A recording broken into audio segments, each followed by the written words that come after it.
Seja bem-vindo, seja bem-vinda. Espero que todos estejam bem. Hoje nós vamos para as dicas de direito tributário para ganhar dinheiro na advocacia tributária com a tese de IPVA e protesto indevido com danos morais. É muito interessante e eu acho que muito recorrente. Meu nome é Juraci Aparecida da Silva. Inscreva-se para receber essas novas dicas sempre que eu trago uma tese nova, um novo nicho no direito. E a oportunidade de negócio que eu trago é super interessante porque tem um nicho muito específico e ele tem como escalar, gente. Então, quando algo possibilita a gente escalar, é bom a gente ter essa noção de como fazer isso, e é o que a gente vai analisar aqui agora.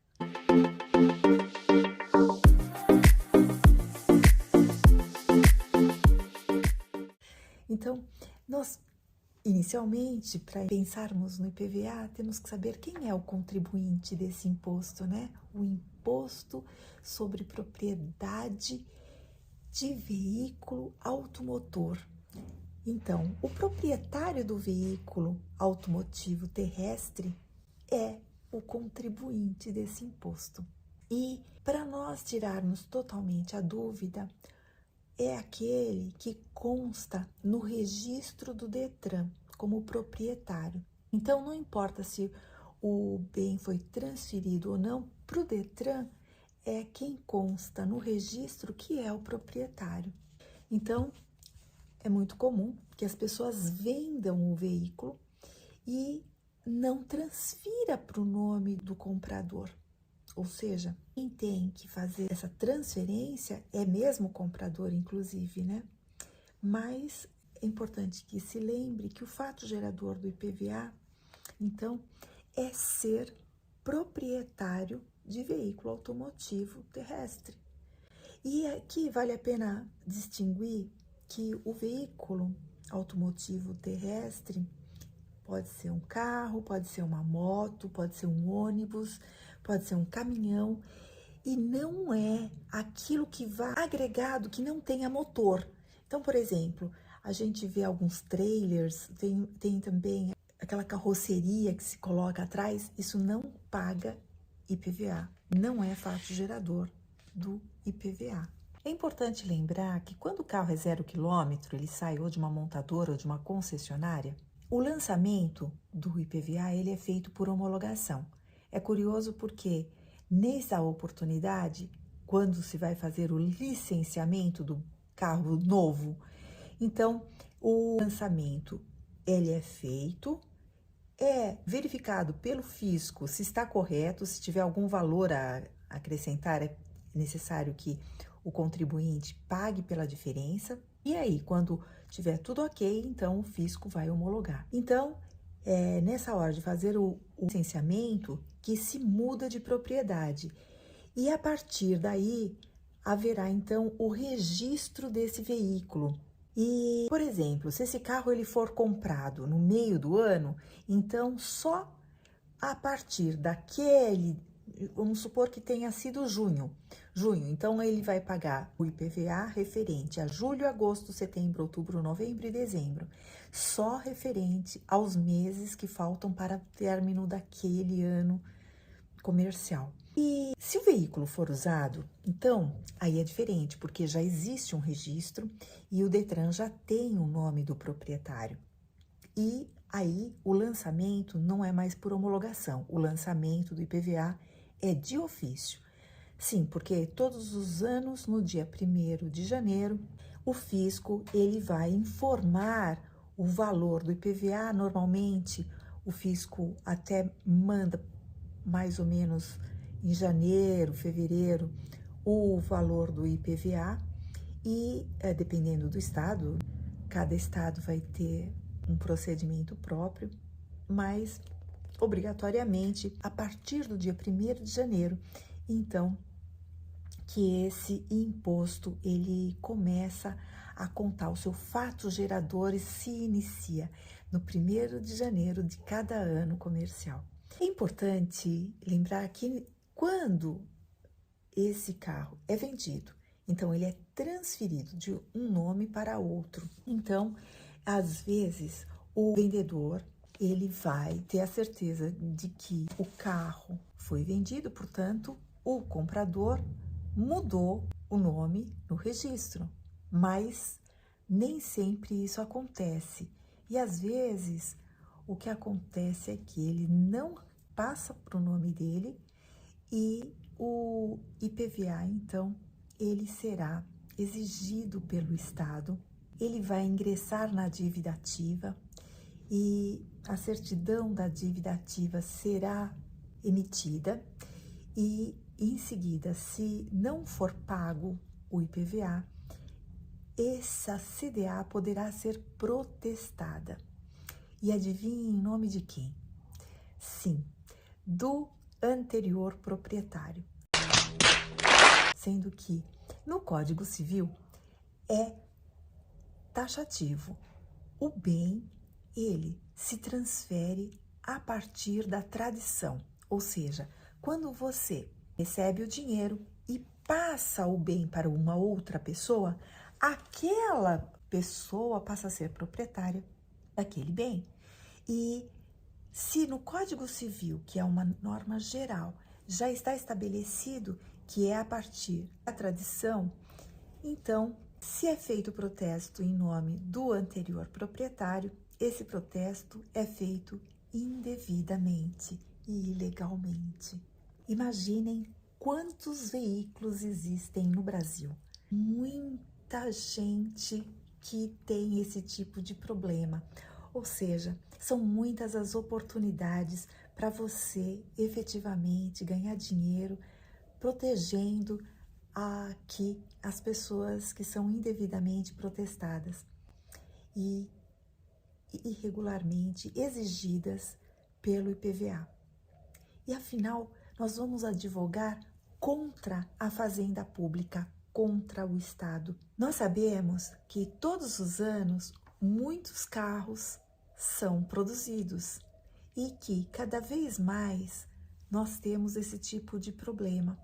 E uma vez que você aprenda a fazer bem essa defesa, você pode inclusive conseguir escalar a partir de um trabalho conjunto com alguns profissionais que desembaraçam essas documentações, como despachantes e contadores, que podem efetivamente colaborar com esse trabalho e você pode então ter aí um nicho muito interessante.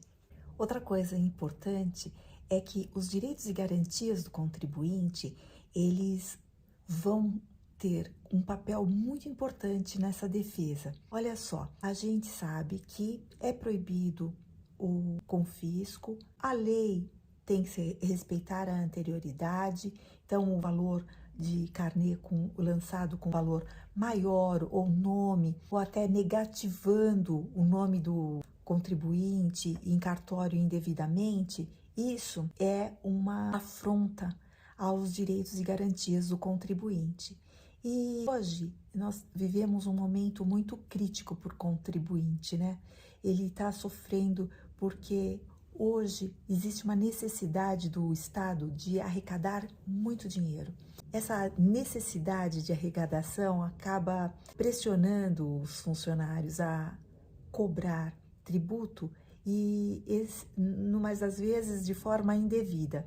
Então, a gente tem mais é que se conscientizar e fazer esse movimento, antes de mais, que nós criamos é um movimento de proteção do contribuinte, para nós estarmos juntos nessa luta contra esses desmandos e essas irregularidades contra o contribuinte. E nós vamos aí analisando isso também como oportunidade na advocacia tributária, porque você está fazendo um grande benefício prestando o seu serviço e qualquer advogado consegue fazer essa nova frente de atendimento, porque se você se especializa nessa tese que nós estamos aqui comentando, você capta de várias maneiras, inclusive, como eu disse, existe a possibilidade de você fazer junto a profissionais que esse trabalho interessante de captação. E até mesmo nas redes sociais, você pode impulsionar alguma informação com relação a essa tese, que é muito boa, para as pessoas procurarem por você, todas as pessoas que estiverem passando por esse problema. Então, são várias as formas de você fazer a prospecção e, dessa maneira, inclusive, combater essa crise da advocacia também. Que advogar contra o Estado, gente, é muito interessante, porque o Estado ele pode demorar, mas ele paga. E é muito bom advogar contra o Estado. Já agora, essa tese proporciona aí a gente fazer uma advocacia advogando no proveito econômico, porque o contribuinte ele vai ganhar dinheiro ou deixar de pagar um valor ao fisco. E aqui, então, a gente pode verificar que na transferência do veículo se preenche no verso do documento e aí já inicia-se a nossa tese com a tradição do bem móvel. Então, no momento em que o vendedor ele entrega o carro para o comprador, está lá no Código de Trânsito, que incumbe tanto a uma parte como a outra parte, de informar, de comunicar ao órgão estadual de registro de veículos que o carro foi transferido.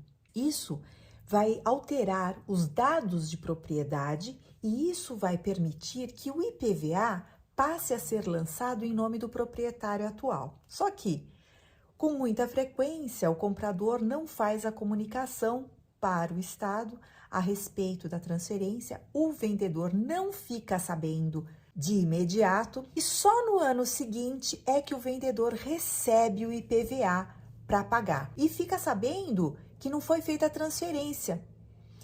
Mas o bem não é mais dele. Lembra, no Código Civil está muito claro que a partir da tradição, o patrimônio não é mais dele. Então, nós estamos aqui diante da nossa tese de tributo sobre bem alheio.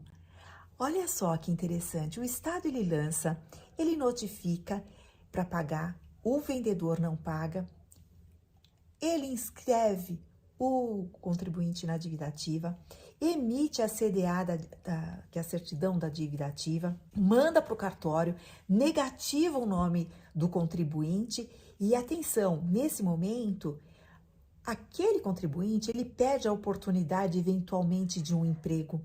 Ele pode perder a oportunidade se estiver negociando num banco, o gerente negar o empréstimo para ele. Ele vai poder ter vários tipos de problemas de natureza de crédito por bloqueio em valores a conta. Por quê? Inclusive, se isso se demorar, o Estado pode entrar com a execução fiscal e até penhorar bens deste contribuinte. Então, a gente tem que entrar com uma medida muito rápida para que o cliente não tenha esse problema. O primeiro passo é entrar com uma ação judicial para se desfazer a exigência e paralisar a cobrança com todos os documentos necessários, provando para o juiz tudo isso com relação principalmente à tradição, à venda do veículo. Em seguida, a gente pode pedir uma indenização contra a Fazenda Pública, porque o nosso cliente teve o nome negativado. Imediatamente, ele teve a CDA expedida e o protesto da CDA, uma vez realizado, ele vai, então, negativar o nome do contribuinte. Então, o fisco está cobrando de alguém que não é dono. Por quê? Porque com a tradição do automóvel passa a propriedade para o comprador. Esse pedido envolve danos materiais por prejuízos do vendedor em razão dessa negativação que ele vem a sofrer. Então, veja bem, aqui se pode provar a recusa de financiamento com testemunhas, problemas com contratos, eventualmente oportunidades de emprego que esse contribuinte possa vir a perder em razão de ter o nome negativado. E, para completar, nós podemos pedir os danos morais. Por quê? Para quem tem o nome negativado e tem um prejuízo à sua imagem, que ao dissabor que a pessoa tem em razão dessa condição jurídica que lhe é tão desfavorável, o nome negativado, especialmente quando a negativação é irregular e é um transtorno para o contribuinte passar por tudo isso, então nós temos a necessidade de demonstrar apenas que os 3 elementos estão presentes. Quais sejam? Os 3 elementos são o ato, que seria o protesto, o dano, que seria tanto o dano material como o dano moral, e o nexo causal, que seriam os prejuízos decorrentes desse protesto. E estando presentes esses 3 elementos, então o nosso contribuinte fará jus à indenização. Então, toda a doutrina diz que o pagamento de danos morais, a indenização, serve como uma reparação, um conforto, um lenitivo, como uma compensação por algo que trouxe um prejuízo à imagem e um desconforto para si próprio. Quero lembrar que uma vez que você elabore bem a peça, o trabalho que você tem para um cliente ou para 100 mil clientes vai ser o mesmo. E eu gostaria de agradecer por vocês terem me ouvido até aqui, que chegamos até o final do vídeo. Se inscreva aqui no nosso canal, deixe seu comentário, compartilhe e coloque aqui o cliente potencial que você já tem em mente. Compartilhe também com alguns colegas, até mesmo com os clientes potenciais. E você vai se surpreender com o poder que isso tem. Muito bacana, gente. Até mais.